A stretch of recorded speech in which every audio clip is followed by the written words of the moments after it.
أعوذ بالله من الشيطان الرجيم بسم الله الرحمن الرحيم. السلام علیکم. سید عبد المجید ندیم چینل میں آپ سب دوستوں کو خوش آمدید. سن 1983 آزمائش حضرت سیدنا ابراہیم علیہ السلام اس موضوع پر خطاب فرما رہے ہیں حضرت علامہ سید عبد المجید ندیم شاہ صاحب رحمۃ اللہ علیہ. یہ بیان انہوں نے مدینہ المنورہ میں کیا تھا، تو آئیے ہم سب مل کر ان کا یہ بیان سنتے ہیں. ونشهد أن لا إله إلا الله وحده لا شريك له في الخلق والأمر إرغاما لمن جهد به وكفر ونشهد أن سيدنا ومولانا محمدا عبده ورسوله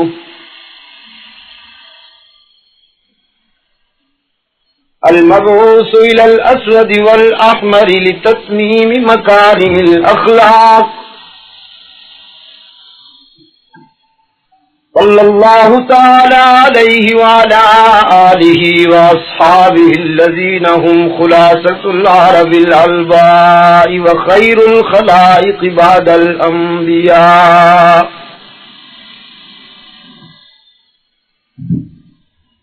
وهم كالنجوم في السماء للاهتداء والاقتداء وهم مفاتيح الرحمة ومصابيح الغرر. أما بعد فأعوذ بالله من الشيطان الرجيم بسم الله الرحمن الرحيم. ألف لام ميم أحسب الناس أن يتركوا أن يقولوا آمنا وهم لا يفتنون. صدق الله مولانا العظيم ونحن على ذلك لمن الشاهدين والشاكرين والحمد لله رب العالمين.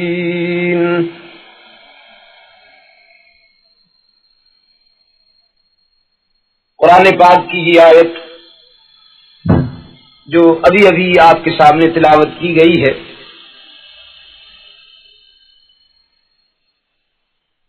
ارشاد ربانی ہے.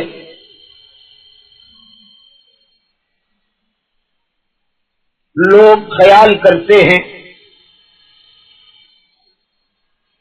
کہ مومن کہلوا کر، خود کو ایماندار کہلوا کر دونوں جہان کی کامیابیاں حاصل کر لیں گے اور ان کا امتحان نہیں لیا جائے گا. ایسا نہیں ہو سکتا. یہ استفہام انکاری ہے. مطلب یہ ہے کہ اللہ کے ساتھ جس نے بھی تعلق قائم کیا اور وادی کفر و ضلالت سے نکل کر توحید و رسالت کے ذل رحمت میں آیا، آزمایا جائے گا،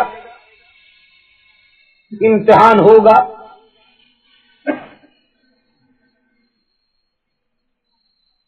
رسول اللہ صلی اللہ علیہ وسلم کا ارشاد ہے کہ انبیاء اپنے اپنے مرتبہ اور مقام کے لحاظ سے آزمائے گئے. جس کا مقام جتنا بلند تھا علیہ السلام، اس کی آزمائش بھی اتنی کڑی ہوئی. خود رسول اکرم صلی اللہ علیہ وسلم فرماتے ہیں کہ راہ حق میں مجھے جن اذیتوں سے گزرنا پڑا، جن دکھوں سے گزرنا پڑا اور جن مصائب سے مجھے واسطہ پڑا ہے، سرکار دو عالم صلی اللہ علیہ وسلم فرماتے ہیں کہ اگر میری اذیتوں میں سے کچھ حصہ کائنات انسانی پر تقسیم کیا جائے تو انسان وحشت کے عالم میں چیختے چلاتے ہوئے بستیوں سے نکل کر جنگلوں کی طرف بھاگ اٹھے۔ جب یہ جلیل القدر ہستیاں بغیر آزمائش اور امتحان کے اللہ کے حضور کامیابی کی سند حاصل نہیں کر سکتی تو پھر کوئی اور یہ کیوں کر سوچ سکتا ہے کہ میں بغیر آزمائش کے کامیاب ہو جاؤں گا؟ جسے امتحان و آزمائش کے مراحل سے خوف ہو، طبیعت میں اس کے ہول آئے، تو وہ اس وادی میں قدم ہی نہ رکھے، جس کو ہو جان و دل لذیذ اس کی گلی میں جائے کیوں۔ لیکن جس نے اللہ کے ساتھ تعلق قائم کر لیا تو وہ خود کو آزمائش کے لیے بھی تیار کر لے، یہ اس کی مرضی کہ جس عنوان سے چاہے آزما لے، چاہے تو تبسم اور مسکراہٹوں میں آزمائے، چاہے تو آنسو کی روانی میں آزمائے، چاہے تو ثروت و دولت دے کے آزمائے، اور چاہے تو ناداری، افلاس اور غربت کے عنوان سے آزمائے، چاہے تو راحتوں میں آزمائے، چاہے تو مصیبتوں میں آزمائے، یہ اس کی اپنی مرضی پہ ہے، مشیت پہ ہے۔ انبیاء علیہ الصلوۃ والسلام میں یہ دونوں صورتیں نظر آتی، کچھ ایسے ہیں جو مسکراہٹوں میں آزمائے جا رہے ہیں، کچھ ایسے ہیں کہ آنسوؤں میں ان کا امتحان لیا جا رہا ہے۔ لیکن خوش نصیب جو ہوا کرتے ہیں وہ ہر حالت میں کامیاب ہو جاتے ہیں۔ اور میں تو کہا کرتا ہوں کہ مصیبت کے امتحان میں کامیابی اتنی مشکل نہیں جتنی کہ راحت اور مسکراہٹ میں کامیابی مشکل، اس لیے کہ جب مصیبت آئے تو پھر وہ خود بخود یاد آ جاتا ہے، لیکن خوشیوں میں اس کو یاد رکھنا، جوانی اور شباب کے عالم میں اللہ کے حضور جبین جھکانا، یہ بڑی بات ہے۔ بڑھاپے میں تو خود بخود سر جھک جاتا ہے۔ لیکن خوش نصیب جو ہوا کرتے ہیں وہ مصیبتوں میں اس لیے کامیاب ہو جاتے ہیں کہ ان کا یہ عقیدہ ہوتا ہے کہ یہ بھی اسی کی طرف سے بھیجی ہوئی، جو ہمیں راحتیں عطا کرتا ہے۔ اگر اسی کی بارگاہ سے کبھی کوئی مصیبت آ جائے تو اس میں گھبرانا نمک حلالی کے خلاف ہوا کرتا ہے۔ حضرت لقمان دانائی اور حکمت میں شہرا آفاق ہیں۔ بچپن میں وہ بادشاہ کی نظر میں بہت زیادہ منظور ہوا کرتے تھے اور بادشاہ اسے اپنے قریب بٹھاتے تھے، اس لیے کہ لقمان کی زبان سے جب کبھی کوئی جملہ نکلتا تو وہ اتنا حکیمانہ ہوتا کہ حاضرین جھوم اٹھتے اس کی بلاغت پر۔ ایک دن اس بادشاہ کے سامنے باہر سے آیا ہوا ایک اجنبی حاضر ہوتا ہے اور وہ تحفے کے طور پر ایک پھل رکھتا ہے اس کے سامنے۔ بادشاہ سے کہتا ہے کہ یہ میں آپ کے لیے تحفتاً لایا ہوں، ذائقہ میں تلخ ہے، کھانے میں خوش ذائقہ نہیں ہے، لیکن طبی نقطۂ نظر سے اس کی خوبی یہ ہے کہ اس کو اگر کھا لیا جائے تو آدمی بہت سی بیماریوں سے محفوظ رہتا ہے۔ یہ میں آپ کے لیے اس لیے لے آیا ہوں کہ آپ اسے کھائیں اور بیماری سے محفوظ رہیں۔ بادشاہ اس پھل کو کاٹتا ہے اور ٹکڑے کر کے جب تقسیم کرتا ہے تو اپنے پہلو میں بیٹھے ہوئے سب سے پہلے لقمان کو دیتا ہے، اس لیے کہ وہ بچہ میٹھا اور پھل جب کھایا جائے تو رسول اکرم صلی اللہ علیہ وسلم کی شریعت طاہرہ کا مزاج بھی یہی ہے کہ اگر بچہ تمہارے قریب ہو تو سب سے پہلے اسے دے دو، اس لیے کہ بچے میں انتظار کی تلخی کو برداشت کرنے کی صلاحیت نہیں ہوتی۔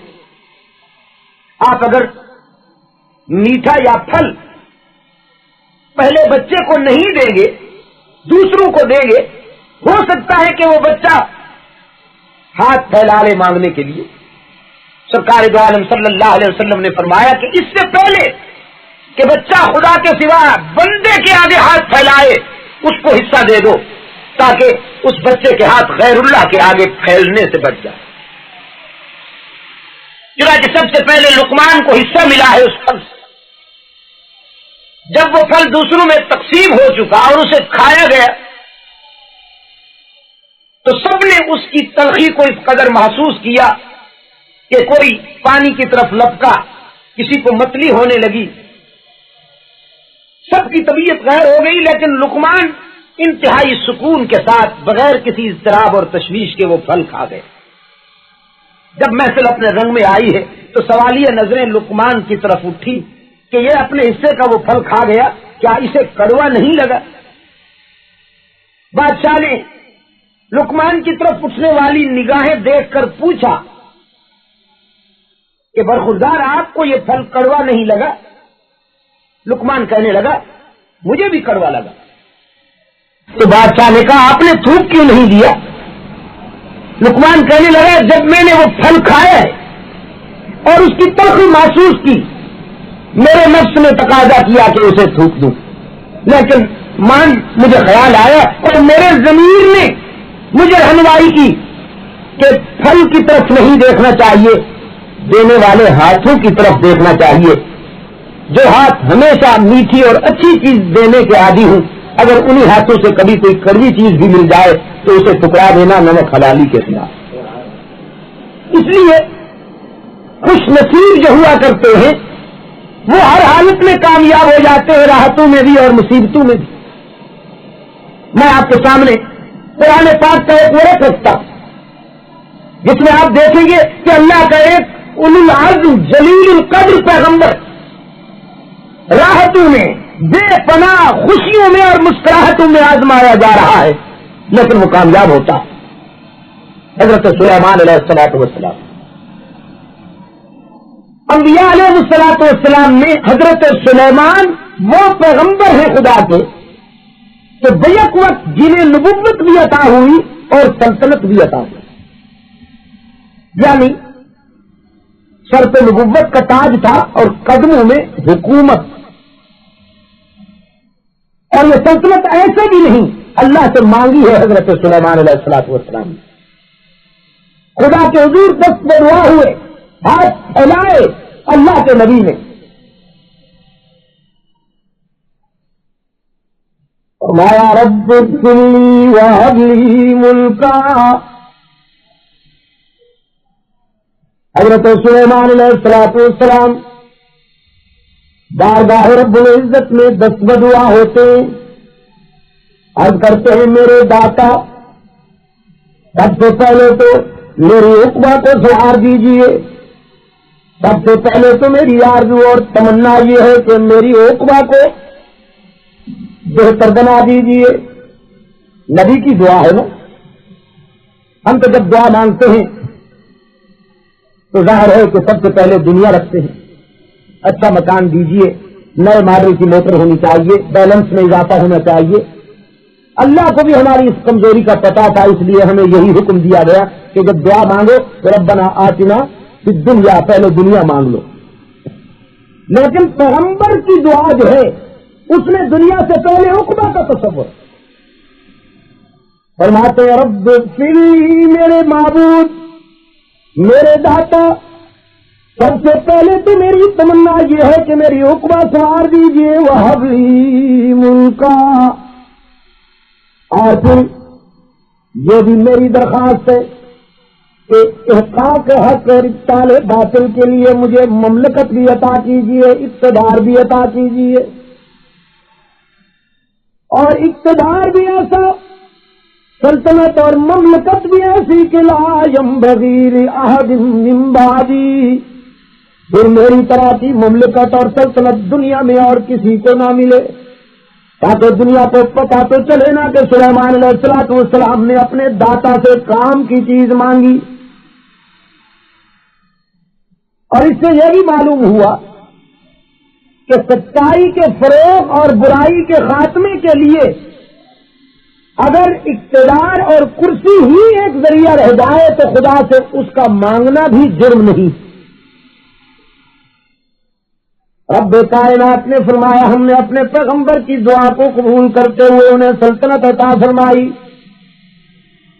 اور سلطنت بھی ایسی کہ سلیمان علیہ السلام کی تمنا سے بھی زیادہ وسیع، اس لیے کہ ہم نے حضرت سلیمان علیہ السلام کو انسانوں پر بھی حکومت عطا کی، جنات پر بھی حکومت عطا کی.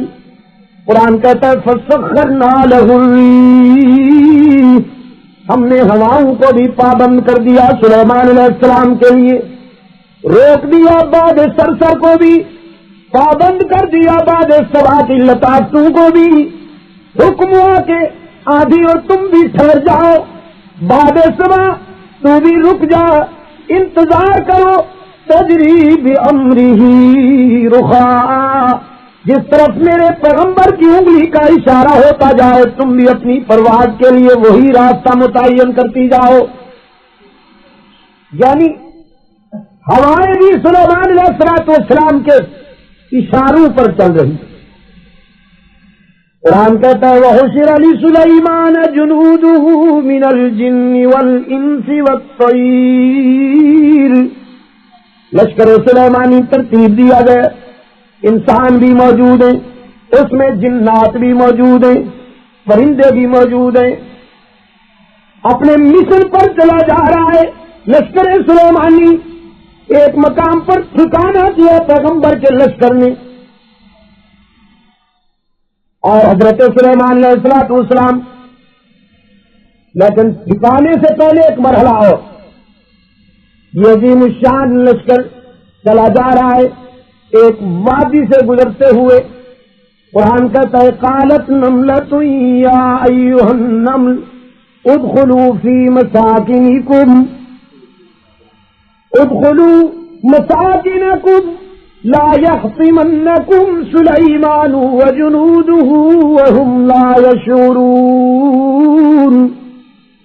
وہ چونٹی اپنی برادری سے کہتی ہے، اپنی جن سے کہتی ہے جلدی جلدی اپنے بلوں میں چلی جاؤ، لشکر سلیمانی کہیں تمہیں روند نہ ڈالے. چونٹیاں کہتی ہیں پیغمبر تو رحیم ہوا کرتے ہیں، وہ ہمیں کیسے روند ڈالیں گے؟ وہ جواب میں کہتی ہے وَهُمْ لَا يَشْعُرُونَ، تم چھوٹی سی ہو نا، نظر نہیں آتی، تو لشکر کی گہما گہمی میں کہیں پس نہ جاؤ، اس لیے اپنے دلوں میں چلی جاؤ. تو معلوم ہوا کہ چونٹیوں کو بھی یہ پتا تھا کہ اللہ کا پیغمبر وہی بات جانتا ہے جو اللہ کی طرف سے اسے بتائی جائے، ورنہ ذاتی طور پر وہ علام الغیوب نہیں ہوتا، ورنہ قرآن پاک میں ان کا یہ قول وَهُمْ لَا يَشْعُرُونَ نقل نہ ہوتا.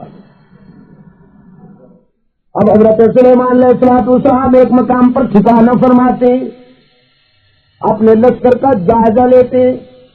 قرآن کہتا ہے وَتَفَقَّدَ الطَّيْرُ، ایک پرندہ حضرت سلیمان علیہ السلام نے محسوس کیا میرے لشکر میں ایک پرندہ غائب ہے. وَتَفَقَّدَ الطَّيْرَ فَقَالَ مَا لِيَ لَا أَرَى الْهُدْهُدَ أَمْ كَانَ مِنَ الْغَائِبِينَ. ایک پرندے کو غائب پا کر حضرت سلیمان علیہ السلام نے پوچھا کیا بات ہے، ہدہد نظر نہیں آ رہا مجھے، دیکھو نہ کہیں لشکر کے کونے میں کسی نے چھپا بیٹھا ہے یا میری اجازت کے بغیر چلا گیا ہے. اب باتیں یہاں دو بتائیں قرآن پاک. ایک بات تو یہ بتائی پیغمبر کی نگاہ میں کس قدر پہنچ ہوتی ہے کہ جنات، انسانوں اور پرندوں پر مشتمل یہ عظیم الشان لشکر ہے، پتہ نہیں اس کی تعداد کتنے لاکھ اور کروڑوں کی ہے، لیکن پیغمبر کی نگاہ نے یہ پتہ لگا لیا کہ اس میں ایک پرندہ غائب. ایک بات تو قرآن پاک نے یہ بتائی، لیکن اس کے ساتھ یہ بھی بتا دیا مَا لِيَ لَا أَرَى الْهُدْهُدَ أَمْ كَانَ مِنَ الْغَائِبِينَ کہہ کر کہ یہ تو پتہ لگا لیا حضرت سلیمان کی جائزہ لیتی ہوئی نگاہوں نے کہ ہدہد میرے لشکر میں نہیں ہے، لیکن یہ پتہ نہیں کہ وہ ہے کہاں. پوچھتے ہیں لشکر میں تلاش کرو کہیں چھپا بیٹھا ہے یا غائب ہو گیا ہے، تو قرآن نے یہ بتایا کہ لشکر میں سے پرندے کا نہ ہونا تو حضرت سلیمان کی نگاہوں نے محسوس کر لیا، لیکن یہ پتہ نہیں کہ وہ ہے کہاں۔ اب اسے تلاش کیا گیا پرندے کو، جب وہ نہیں ملا اطلاع دی گئی بارگاہ نبوت میں کہ واقعی وہ پرندہ نہیں نظر آتا۔ فرماتے لَأُعَذِّبَنَّهُ عَذَابًا شَدِيدًا، چونکہ اجازت کے بغیر چلا گیا ہے میں اسے سزا دوں گا بڑی سخت۔ أَوْ لَأَذْبَحَنَّهُ، اگر جرم زیادہ سنگین ہوا تو ذبح بھی کر سکتا ہوں، اسے قتل بھی کر سکتا ہوں۔ أَوْ لَيَأْتِيَنِّي بِسُلْطَانٍ مُبِينٍ۔ اللہ اکبر، اگر ایک طرف جلال تلاطم میں ہے تو دوسری طرف جمال بھی موجزن ہے، اگر ایک طرف پیغمبر کا غصہ ظاہر ہوتا ہے تو دوسری طرف سے عفو و درگزر کا پہلو بھی اجاگر نظر آتا ہے۔ فرماتے ہیں اجازت کے بغیر چلا گیا ہے سخت سزا دوں گا، ذبح بھی کر سکتا ہوں، لیکن اگر اپنے غائب ہونے کی کوئی معقول وجہ بتا دی صفائی کا موقع دوں گا، اگر اپنی غیر حاضری کی کوئی معقول وجہ بتا دی تو معاف بھی کر دوں گا۔ ادھر ہوا کی لہروں نے جاتی اطلاع دی ہدہد کو کہ پیغمبر غصے میں ہے، جلدی پہنچ، مارا جائے گا۔ قرآن پاک نے بتایا فَمَكَثَ غَيْرَ بَعِيدٍ، تھوڑی دیر ہوئی، ہوا میں قلع بازیاں کھاتا ہوا پرندہ آ پہنچا، بارگاہ سلیمانی میں عرض کرتا ہے اللہ کے نبی میں غائب تو ہو گیا لیکن احطت بما لم تحط بی، میں تو وہاں سے ہو کے آیا ہوں جہاں آپ بھی آج تک نہیں گئے۔ ایک ایک قرآن پاک کے جملے پہ غور کرتے چلے جائیے تو آپ کو شرک و بدعت کے بت ٹوٹتے نظر آئیں گے۔ جہالت نے انبیاء علیہ السلام کے ساتھ، جہالت کی ماری ہوئی جنس نے انبیاء علیہ السلام کے ساتھ جو جو تصورات قائم کر رکھے ہیں، قرآن اس ایک ایک جہالت کے نقش کو توڑتا۔ جب پرندہ یہ کہتا ہے کہ احطت بما لم تحط بہ، میں وہاں سے ہو کے آیا ہوں جہاں آپ بھی آج تک نہیں گئے، تو حضرت سلیمان علیہ السلام کی بارگاہ میں ہدہد کے اس جملے نے جہالت کا وہ تصور ختم کر دیا کہ نبی ہر جگہ موجود ہوتے۔ حضرت سلیمان علیہ السلام نے فرمایا پھر کیا دیکھ کر آئے ہو؟ عرض کرتا ہے وَجِئْتُكَ مِنْ سَبَإٍ بِنَبَإٍ يَقِينٍ، قوم سبا میں سے ایک پختہ خبر لایا ہوں۔ وہاں جا کر میں نے ایک قوم دیکھی جو ایک عورت کو اپنی حکمران بنائے ہوئے ہے، عورت کی حکومت ہے اس قوم پر، اس قدر گئے گزرے مرد ہیں کہ عورت کے اشاروں پر چلتے ہیں اور ان کی جبین سورج کی کرنوں کے سامنے جھکتی ہے، وہ اپنی جبین کی نیاز مندیاں سورج کی روشنی کے حضور پیش کرتے ہیں۔ حضرت سلیمان علیہ السلام نے فرمایا میں ابھی پتہ لگاتا ہوں تیرے قول میں کہاں تک سچائی ہے۔ خط لکھتے ہیں بلقیس کو، قوم سبا کی ملکہ کو، اور یہ سفارتی دنیا میں کسی ایک حکمران کا دوسرے حکمران کے نام لکھا جانے والا پہلا خط تھا جو سلیمان علیہ السلام کے ہاتھوں قوم سبا کی ملکہ بلقیس کو لکھا گیا، اور وہ خط اتنا اہم ہے کہ حق تعالی نے قرآن پاک میں وہ من و عن محفوظ رکھا ہوا۔ حضرت سلیمان علیہ السلام لکھتے ہیں انہو من سلیمان وَإِنَّهُ بِسْمِ اللَّهِ الرَّحْمَنِ الرَّحِيمِ وَأْتُوا أَلَّا تَعْلُوا عَلَيَّ وَأْتُونِي مُسْلِمِينَ۔ سب سے پہلے اس مکتوب کی پیشانی پر لکھتے ہیں کہ یہ کوئی جابر ظالم شہنشاہ کی طرف سے نہیں لکھا جا رہا، بلکہ یہ عرش بری سے فرش زمین پر حق تعالی کے نمائندہ اللہ کے نبی حضرت سلیمان کی طرف سے لکھا جا رہا ہے۔ وَإِنَّهُ بِسْمِ اللَّهِ الرَّحْمَنِ الرَّحِيمِ، اور لکھا بھی اس ذات کے نام سے جا رہا ہے جو کائنات انسانی پر سب سے زیادہ لطف و کرم کرنے والی ہے۔ یہ تمہید تھی، اور اب آگے مقصد کی بات. اللہ تعالی علیہ، میں تجھ سے کہنا یہ چاہتا ہوں قوم سبا کی ملکہ کہ میرے سامنے اب کرنے کی غلطی نہ کرنا، تمول، اقتدار اور دولت کے بل بوتے پر مجھ سے ٹکرانے کی غلطی نہ کرنا، اس لیے کہ تیرے پاس فرشی قوت ہے اور میرے پاس فرشی قوت کے ساتھ ساتھ عرشی حمایت بھی مجھے حاصل ہے. میں حکم دیتا ہوں کہ اطاعت گزار بن کر آ جاؤ. سلیمان علیہ السلام کا یہ مکتوب اسی پرندے کے ذریعے ملکہ سبا تک پہنچایا ہے. اس نے مکتوب کا مطالعہ کیا، اپنے مشیروں سے پوچھا کہ کیا کرنا چاہیے.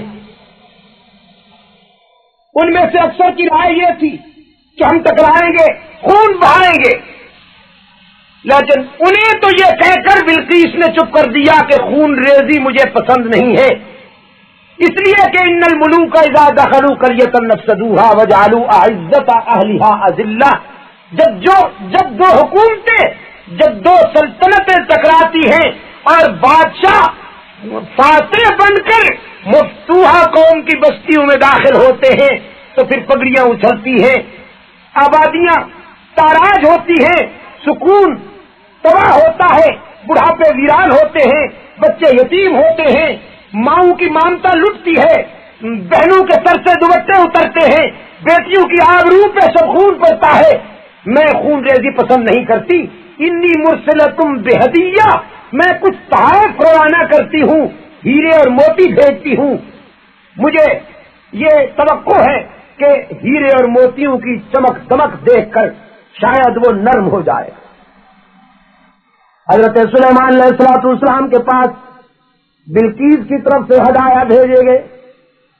بارگاہ سلیمانی میں بلقیس کے بھیجے ہوئے ہدایہ تحائف جب پہنچے، حضرت سلیمان علیہ السلام نے اظہار برات فرماتے ہوئے اعلان فرمایا کہ کس قدر فریب خوردہ ہیں یہ لوگ کہ مجھے ہیرے اور موتی دکھا کر خریدنا چاہتے ہیں. میرے موقف اور میرے مشن کو دولت اور دنیا کی یہ ریل پیل کیسے روک سکتی ہے؟ میں تو اس سے طائف لینے کا عادی ہوں. مجھے تو وہ ہدایت دینے والا ہے جس سے بڑھ کر دنیا میں کوئی دینے والا ہی نہیں. اور پھر اپنی مجلس میں فرماتے ہیں کہ ہے کوئی تم میں سے جو بلقیس کو ابھی اور اسی وقت تک سمیت یہاں لے آئے. حاضرین میں سے ایک جن کہتا ہے اگر آپ مجھے اجازت دیں تو اس محفل کے برخاست ہونے سے پہلے میں بلقیس کو حاضر کر دوں. دوسرا کہتا ہے کہ مجھے اجازت دیجیے کہ میں آپ کے یہاں سے اٹھنے سے پہلے لاؤں. لیکن قرآن کہتا ہے قال الذی عندہ علم من الکتاب. اب وہ بولا جس کا سینہ آفاقی علوم کا خزینہ تھا. اور بعض مفسرین کہتے ہیں کہ یہ خود حضرت سلیمان علیہ السلام تھے. فرمایا کہ میں لاتا ہوں بلقیس کو وہ لب جھپکنے سے بھی پہلے تخت سمیت یہاں پیش کرتا ہوں. چنانچہ لوگوں نے نگاہیں اٹھائی تو دیکھا کہ بلقیس تخت سمیت آئی ہوئی. ایک دوسرے کی طرف سوالیہ نظریں اٹھی. لوگ سوچنے لگے کہ پیغمبر کا بڑا اختیار ہے. نہیں جی قوت بازو کا تو اندازہ فرمائیے کہ چٹکی میں بلقیس کو تخت سمیت یہاں پیش کر دیا. قرآن پاک نے فرمایا حضرت سلیمان علیہ السلام نے لوگوں کے دل و نگاہ میں پیدا ہونے والی شرک کی مرض کو محسوس کر لیا کہ جو بات اللہ کی طرف مخصوص ہے وہ میری طرف سوچی جا رہی ہے. قرآن کہتا ہے فلما رآہ مستقرا عنده قال هذا من فضل ربی. حضرت سلیمان علیہ السلام نے فرمایا جب تخت سمیت بلقیس موجود ہوئی اعلان فرمایا یہ میرے اختیار کی بات نہیں، یہ میری قوت بازو کی بات نہیں، هذا من فضل ربی، یہ تو میرا کرم ہے. لیبلونی اشکر ام اکفر، وہ مجھے اس حال میں آزما رہا ہے مسلسل لطف و کرم کا میر برسا کر مسلسل الطاف. اگر تم میری نعمتوں کا شکر کرو گے تو میں اپنی نعمتوں کا کوٹا بڑھا دوں گا. وَلَئِن كَفَرْتُمْ، اور اگر تم نے تکبر کیا، اگر تم نے کفران نعمت کیا تو إِنَّ عَذَابِي لَشَدِيدٌ، پھر دینے والا لینا بھی جانتا ہے، مسکراہٹیں دینے والا آنسو دینا بھی جانتا ہے، آنکھوں کی بینائی عطا کرنے والا اندھا بنا دینا بھی جانتا ہے، ہاتھوں اور پاؤں کی سلامتی عطا کرنے والا لولا اور لنگڑا بنانا بھی جانتا ہے، تونگر دولت اور سرمایہ عطا کرنے والا در در کا گداگر بنا کرنا بھی جانتا ہے. حضرت سلیمان علیہ السلام رات کی تنہائی میں رب العزت کے حضور اٹھتے ہیں اور عرض کرتے ہیں اوزعنی ان اشکر نعمتک التی انعمت علی وعلی والدی.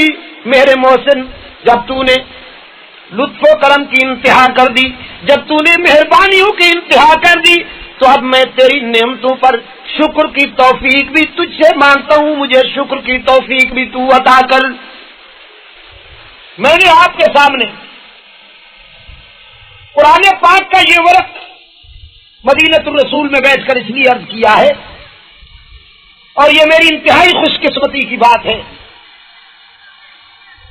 اللہ کا میں کس زبان سے شکر کروں کہ جسمانی طور پر یہاں حاضر ہونے سے پہلے میری آواز سرکار دو عالم صلی اللہ علیہ وسلم کے شہر کے گلی کوچوں میں پہنچی ہوئی ہے.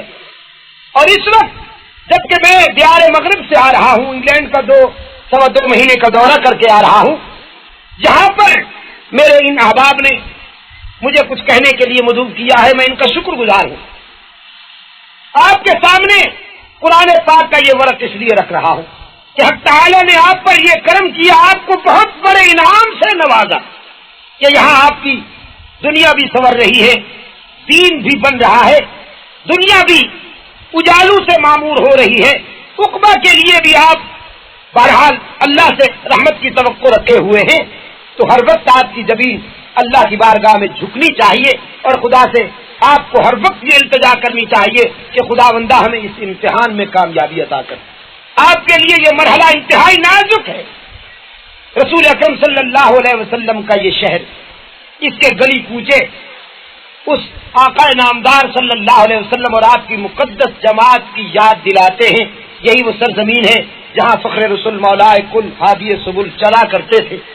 اور کل جب میں وہاں خندق کے مرحلے پر گیا ہوں، شہدائے احد کے لیے وہاں جبل احد کے دامن میں پہنچا ہوں، تو مجھے یوں محسوس ہوا کہ یہ قافلہ حق و صداقت ابھی گزرا ہے، اور ان کے نقوش قدم اب بھی یاد دلاتے ہیں کہ ابھی اس راہ سے کوئی گیا ہے، کہہ دیتی ہے شوخی نقش پاکی.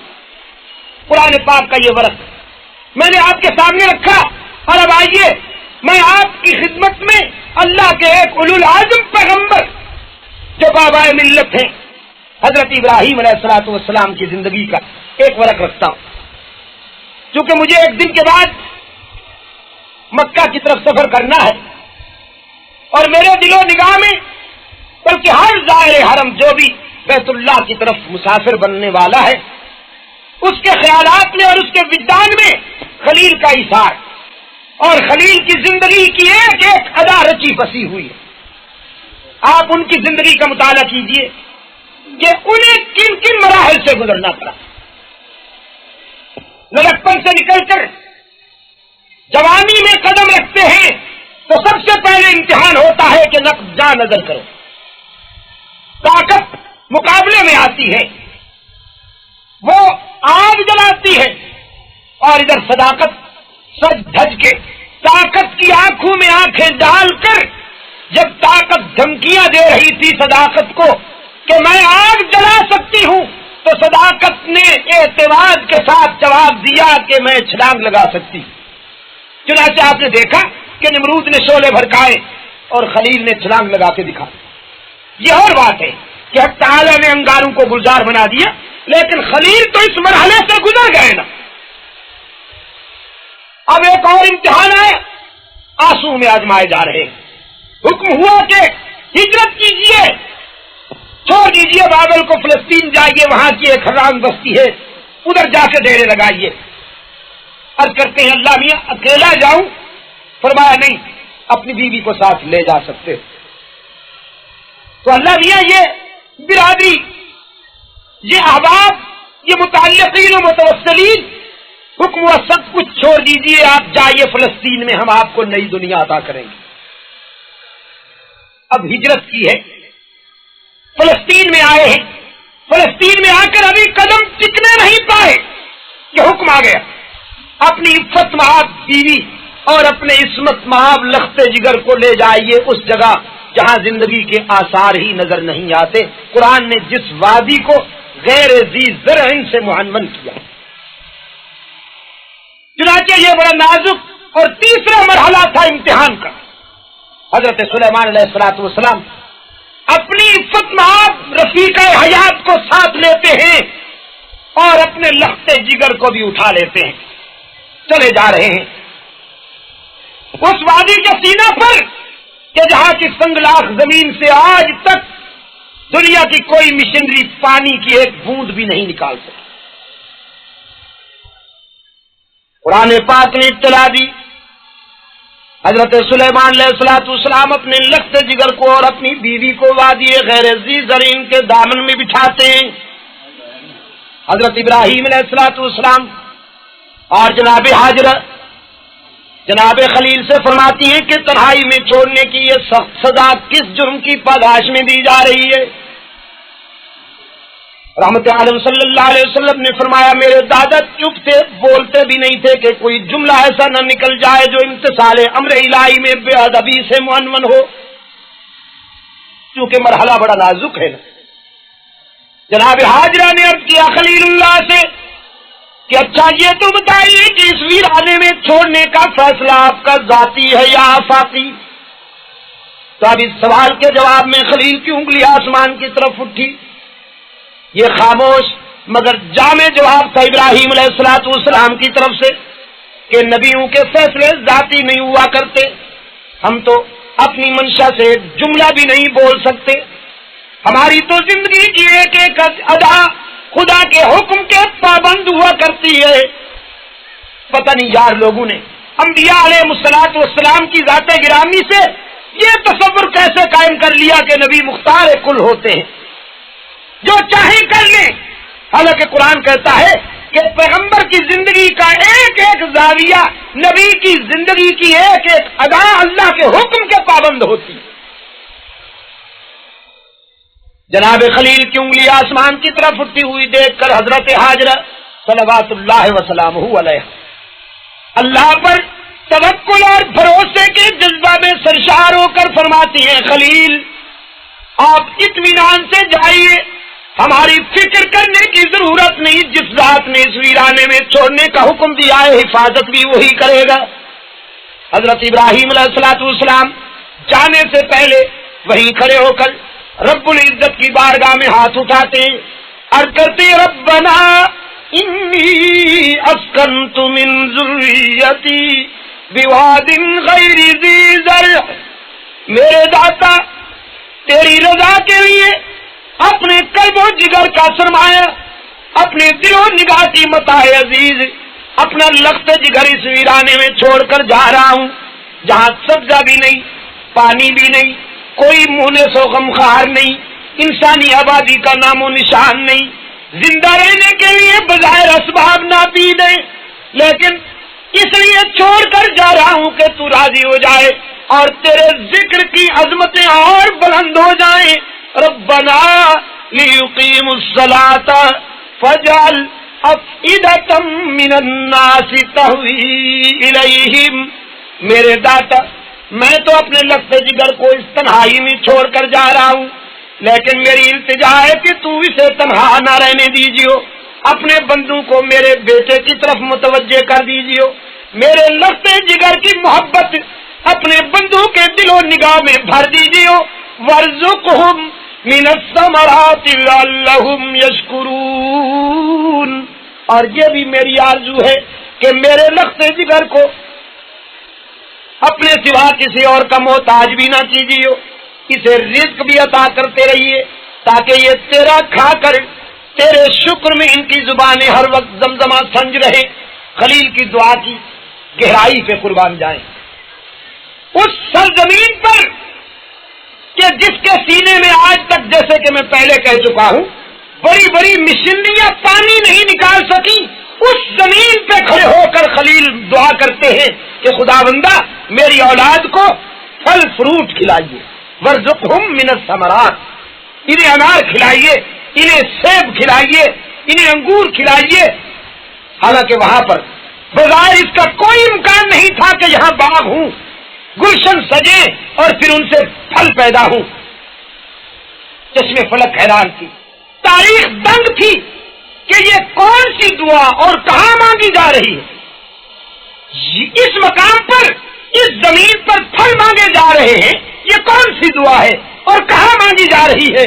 فطرت پکار اٹھی کہ یہ مت سوچو کہ یہ کون سی دعا اور کہاں مانگی جا رہی ہے، بلکہ یہ دیکھو کہ یہ کون مانگ رہا ہے اور کس سے مانگ رہا ہے۔ مانگنے والا خلیل ہے اور دینے والا رب جلیل ہے۔ خلیل اللہ کو پتا تھا کہ یہ زمین تو تنگ لاخ ہے، لیکن یہ بھی خلیل کا ایمان تھا کہ میرے خدا کو یہ توفیق اور قدرت ہے کہ جہاں پھل پیدا ہوں گے وہ یہاں لا سکتا ہے۔ اور آج خلیل کی دعا کی جوانی اور شباب تو دیکھیے کہ کرۂ ارض پر جو بھی پھل پیدا ہوتا ہے وہ مکہ میں میسر ہے۔ کرۂ ارض میں جہاں کہیں کوئی پھل پیدا ہوتا ہے مکہ میں حاصل ہی نہیں، بلکہ مکہ میں جو پھل میسر ہیں ان کی لذت ہی کچھ عجیب ہوا کرتی، ان کا ذائقہ ہی کچھ عجیب ہوا کرتا ہے۔ میں اس لیے کہا کرتا ہوں کہ دنیا سے جب پھلوں کی پیٹیاں آتی ہیں مکہ کے بلدیاتی حدود میں جب داخل ہونے لگتی ہیں تو ان میں خلیل کی دعا کی تاثیر شامل ہو جاتی ہے۔ رب العزت کی بارگاہ میں خلیل یہ دعا کر کے چلے جاتے ہیں۔ اس ویرانے میں بیٹھی ہوئی ہاجرہ اللہ پر توکل کیے ہوئے اپنے لخت جگر کو گود میں لیے بیٹھی ہے۔ اب کچھ عرصہ کے لیے جو سامان سفر تھا، جو رخت سفر تھا وہ ختم ہو گئے، پینے کے لیے پانی بھی نہیں، کھانے کے لیے کچھ بھی نہیں۔ جناب ہاجرہ اپنے لخت جگر کو زمین پر لٹا کر ایک پہاڑی پر چڑھتی ہیں یہ دیکھنے کے لیے کہ کوئی دور سے آبادی نظر آئے، میں پانی کی تلاش کروں، میرا بیٹا سخت پیاس محسوس کرتا ہے۔ حضرت ہاجرہ ایک پہاڑی پر چڑھ کر ادھر ادھر دیکھتی ہیں، پھر اس سے اتر کر دوسری پر چڑھ جاتی ہیں، دائیں بائیں شمالن جنوباً نگاہ دوڑاتی ہیں، گھبراتی ہوئی اس سے اتر کر پھر پہلی پہاڑی پر چڑھ جاتی ہیں، پھر نگاہیں چار جانب دوڑاتی ہیں۔ عرش والے کو جناب ہاجرہ کی ادا اس قدر پسند آ گئی کہ رب کائنات نے اسلام کے شعار میں ہاجرہ کی دوڑ کو بھی شامل کر دیا۔ سرکار دو عالم صلی اللہ علیہ وسلم نے فرمایا میری دادی ہاجرہ کا دوڑنا دین بن گیا، اور آج جو بھی کوئی اللہ کے گھر کے طواف کے لیے جاتا ہے جب تک ہاجرہ کی دوڑ کی نقل نہ کرے اس وقت تک اسے اللہ کی بارگاہ سے حج کی کامیابی کی سند ہی نہیں ملتی۔ اور ادھر جناب اسماعیل علیہ السلام کی پیاس کا علاج کیسے ہوا کہ جبرائیل امین تشریف لائے اور حق تعالی نے حضرت اسماعیل کی ایڑی سے پاؤں کی جانب سے پانی کا چشمہ جاری کیا۔ جناب ہاجرہ اترتی ہیں، اپنے لخت جگر کے قریب آتی ہیں، جوش کے ساتھ پانی ابل رہا ہے، اور جناب ہاجرہ جب دیکھتی ہیں کہ اس جوش کے ساتھ یہ پانی ابھر رہا ہے زمین سے تو اسے زم زم فرماتی ہیں کہ ٹھہر جا، تو بڑے جوش سے نکل رہا ہے، اور پھر اسے پابند کرنے کے لیے ادھر ادھر سے مٹی کی باڑ دیتی ہیں۔ سرکار دو عالم صلی اللہ علیہ وسلم فرماتے ہیں میری دادی نے اس پانی کو پابند کر دیا، محدود کر دیا، اگر ہاجرہ اس پانی کو محدود نہ کرتی تو نہ معلوم وہ پانی کہاں تک پہنچتا۔ لیکن حضرت ہاجرہ نے زمزم کی روانی کو محدود کیا، اللہ نے اس پانی کو اب بھی کرۂ ارض پر ہر جگہ پہنچا دیا، روانی سے نہ صحیح، عقیدت کی فراوانی سے صحیح، لیکن وہ پانی پہنچتا ہر جگہ ہے۔ جو بھی ظاہر حرم حج پہ آتا ہے جب تک وہ آب زمزم ساتھ لے کے نہ جائے اپنے وطن میں اس کی خیر ہی نہیں ہوتی۔ جو اس کو مبارکباد دینے کے لیے آئے سب سے پہلے اس کی یہی وہ چاہت ہوتی ہے، تمنا ہوتی ہے کہ مجھے زمزم پلایا جائے، اور گھر میں آنے والے کسی اگر آدمی کو زمزم نہ پلایا جائے تو وہ وہی حاجی کو تانا دیتا ہے کہ تو کیسا حاجی ہے، حج کر کے آیا اور مجھے زمزم بھی نہیں پلایا۔ تو جناب حاجرہ صلوات اللہ وسلامہ علیہا کا لخت جگر پیاس بجھاتا ہے، جناب حاجرہ پیاس بجھاتی ہے۔ اب جب پانی پیدا ہو گیا تو پانی والے پرندے بھی آ پہنچے، دور دراز سے دیکھنے والوں نے آبی پرندوں کو یہاں پایا تو دوڑتے ہوئے لپکے حضرت حاجرہ کی طرف اجازت لے رہے ہیں، اور وہیں پر مکان بنتے چلے جا رہے ہیں۔ ویرانہ تھا، آبادی ہو رہی ہے۔ میں کہا کرتا ہوں پیغمبر جہاں قدم ٹکاتے ہیں، جہاں اللہ کے نبی ڈیرے لگاتے ہیں، وہ ویرانے آبادیوں میں بدل جایا کرتے ہیں، وہاں پر گلشن ہو جایا کرتے ہیں، وہاں پر راحتیں ڈیرے لگا لیا کرتی ہیں۔ حضرت اسماعیل بچپن سے نکل کر لڑکپن میں آتے ہیں، اور اسی مرحلے میں اللہ کی طرف سے ایک اور نازک امتحان آ جاتا ہے خلیل اللہ کے لیے۔ حکم ہوتا ہے کہ اپنی پسندیدہ چیز کو میری راہ میں قربان کر دو۔ خلیل اللہ کے وجدان میں بات آئی کہ دنیا میں مجھے اپنے لخت جگر سے زیادہ تو کوئی محبوب نہیں ہو سکتا، تو شاید اللہ کا اشارہ اسی طرف۔ چنانچہ تیاری کر لیتے ہیں لخت جگر کو بھی خدا کے حضور قربان کرنے کے لیے۔ یہ نہیں پوچھتے کہ اللہ یہ کیوں کروں ایسے۔ کبھی باپ بھی اپنے بیٹے کے گلے پہ چھری چلاتا ہے۔ میں دوستوں سے کہا کرتا ہوں کہ کیوں کہنا نبیوں کا منصب نہیں، یہ فلسفی کہا کرتے ہیں کہ کیوں، جو عقل کھولیے کے بیمار ہوں۔ پیغمبر کا مقام تو یہ ہے کہ علی بصیرۃ انا ومن اتبعنی، سر تسلیم خم ہے جو مزاج یار میں آئے۔ ادھر اللہ کا حکم آیا، ادھر خلیل تیار ہو کر پہنچتے ہیں یہاں، اپنے لخت جگر کو ساتھ لگاتے ہیں، جناب حاجرہ سے فرماتے ہیں میرے لخت جگر کو سنوار دیجئے، میں اسے جنگل میں لے جانا چاہتا ہوں، سیر کراؤں گا، اس کی معلومات میں اضافہ ہوگا۔ حضرت حاجرہ فرماتی ہیں ابراہیم علیہ السلام سے میرا لال تو جنگل میں روزانہ جاتا ہے، شکار کر کے لاتا ہے، کون سی جگہ ہے جو میرے لال نے نہیں دیکھی؟ حضرت ابراہیم علیہ السلام کا لہجہ بڑا معنی خیز تھا کہ اسماعیل پہلے بھی جایا کرتا ہے، لیکن آج جنگل کا سفر انوکھا اور منفرد ہوگا کائنات ساری میں۔ جناب حاجرہ لخت جگر کی نوک پلک سنوارتی ہیں، پہلے بھی اسماعیل کوئی کم حسین نہیں تھا، لیکن جب حضرت حاجرہ کے مقدس ہاتھوں نے اسماعیل کی زلفیں سنواری اور چہرہ نکھارا تو آج تو اسماعیل کے حسن و جمال کو اللہ کے فرشتوں نے جھک جھک کے دیکھا۔ ابراہیم علیہ السلام انگلی پکڑ کر لے جاتے ہیں اپنے لخت جگر کو، ایک مقام پر کھڑا کر کے فرماتے ہیں یا بنیا انی ارا فی المنام، لخت جگر خواب دیکھا ہے میں نے۔ حضرت اسماعیل سوچتے ہیں کہ اپنے بیٹے سے دور رہنے والے باپ کا خواب یہی ہوگا نا کہ شاید مجھے اپنے سینے پہ لوٹتا ہوا دیکھا ہوگا، یا میری زمین پر بوسے دیتا ہوا دیکھا ہوگا، یا میری بائیں اپنے گلے میں ہماری دیکھی ہوں گی۔ لیکن حضرت ابراہیم علیہ السلام فرماتے ہیں بیٹا خواب ایسا دیکھ کر آیا ہوں کہ شاید آج تک کسی باپ نے اپنے بیٹے کے لیے یہ خواب نہ دیکھا ہو۔ میں نے خواب دیکھا ہے انی اذبحک فانظر ماذا تری، حکم پروردگار کا، خنجر میرا، گلا تیرا۔ اب ذرا اپنے دل و نگاہ سے پوچھئے کہ اس خواب کی تعبیر کیا ہو سکتی ہے۔ حضرت اسماعیل علی نبینا علیہ التسلیم اپنے والد گرامی سے عرض کرتے ہیں یا ابتی افعل ما تؤمر، ابا جان اگر اللہ کا حکم ہے تو پھر اس کی تعبیر نقد حاضر ہے کہ میری گردن حاضر ہے، خدا کے حکم کے مطابق خنجر چلائیے۔ حضرت ابراہیم علیہ السلام فرماتے ہیں لخت جگر میں تو تیار ہو کے آیا ہوں، تیرے بچپنے کی وجہ سے تجھے بتا رہا ہوں کہ کہیں بے صبری کا مظاہرہ نہ ہو جائے۔ حضرت اسماعیل فرماتے ہیں ابا حضور اگر آپ اللہ کے پیغمبر ہیں تو میری رگوں میں بھی تو نبی کا خون دوڑتا ہے، آپ خنجر تو چلائیے۔ ستاجدنی انشاء اللہ من الصابرین، انشاءاللہ میں بھی صبر و تحمل کا حاملہ بن کے دکھاؤں گا۔